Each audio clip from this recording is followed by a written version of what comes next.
কাজের জায়গা, যেহেতু অনেকগুলো ব্র্যান্ডের সাথে আমরা চুক্তিবদ্ধ ছিলাম, তারাও কিন্তু হিজাব পরার পরে চলে গিয়েছিল। আর হিজাব বা পোশাক দিয়ে কারো চরিত্র বিবেচনা করবেন না প্লিজ। মানুষের চরিত্র বিবেচনা করার জন্য বিশেষ করে আমার সাথে এক গ্লাস পানি খায়েন, এক কাপ চা খায়েন, তারপরে আমার চরিত্র নিয়ে কথা বলুন। বিকজ চরিত্রটা কখনোই আসলে পোশাকে হয় না, পোশাকে হয় তোমার ব্যক্তিত্বটা।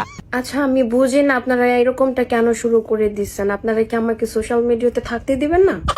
আমি আলুর ভর্তা চৌধুরী, আমি কি এমন ভুল করে ফেলেছি?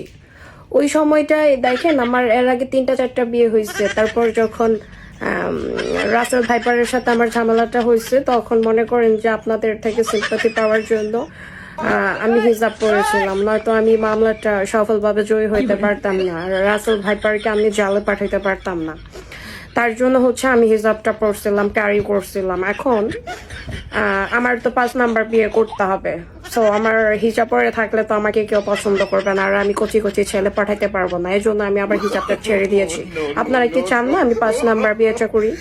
আর ওই সময়টা আমি বলে ফেলেছিলাম যে 5 কোটি টাকা দিলেও আমি হিজাবটা খুলবো না, আমি বেছে নেবো হিজাব।